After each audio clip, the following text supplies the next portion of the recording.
ایمفیسیمیا، انتقاء حریہ، یہ سانس کی نالیوں کی ایک قسم کی سوزش ہے جس میں بنیادی طور پر نالیوں کے آخری سرے پھیل کر تھیلیوں کی شکل اختیار کر لیتے ہیں۔ یہ اپنی طبعی وسعت سے زیادہ پھیلتی ہیں تو ان کی دیواروں کی مضبوطی متاثر ہوتی ہے اور ان میں باریک دراڑیں پڑ جاتی ہیں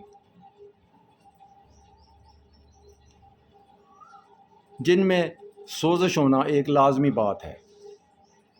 سانس کی نالیوں میں پھیلاؤ کی یہ غیر طبیعی کیفیت نالیوں میں ان کی پیدائش، نقائص ان میں پھیلاؤ، بار بار کی رکاوٹوں کی وجہ سے ان میں حد سے زیادہ پھیلاؤ پیدا ہو جاتا ہے۔ نالیوں میں ان کی پیدائش،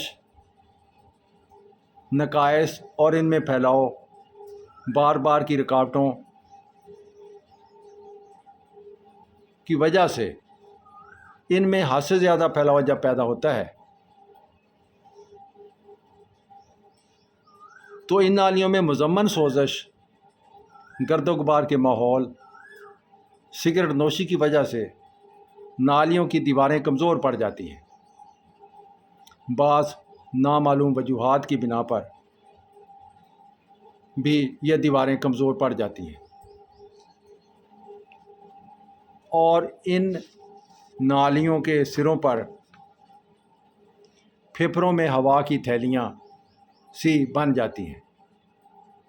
یہ تھیلیاں آبلہ نما ہوتی ہیں۔ سانس کی نالیوں پر غیر ضروری دباؤ، گردنواں میں ہوا کے دباؤ میں تبدیلیاں اور بعض حوادث کی صورت میں اندرونی دباؤ میں اضافہ ہو جاتا ہے اور جو ان آبلوں کو پھاڑ سکتا ہے۔ ایسے کسی آبلے کا پھٹ جانا موت کا باعث ہو سکتا ہے۔ اس کی علامات اس طرح سے ہیں کہ ہر وقت سانس چڑھا رہتا ہے۔ اگر نالیوں میں علیحدہ سے سوزش نہ ہو تو کھانسی، بخار، بلغم نہیں ہوتے۔ سانس کے ساتھ نکلنے والی آوازوں میں کمی آ جاتی ہے۔ مریض کی چھاتی دیکھنے سے ڈھول کی طرح معلوم ہوتی ہے اور گول ہوتی ہے۔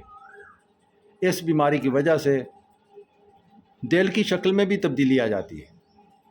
اگر یہ صورتحال ایک پھیپھڑے میں ہو تو دوسرا بھی اس کیفیت سے متاثر ہو کر بیمار ہو جاتا ہے۔ اس بیماری کی بہترین تشخیص کا طریقہ ایکس رے ہے۔ ایکس رے میں جگہ جگہ سانس کی پھیلی ہوئی نالیاں نظر آتی ہیں۔ ان نالیوں کی دیواریں بڑی کمزور اور دبلی پتلی نظر آتی ہیں۔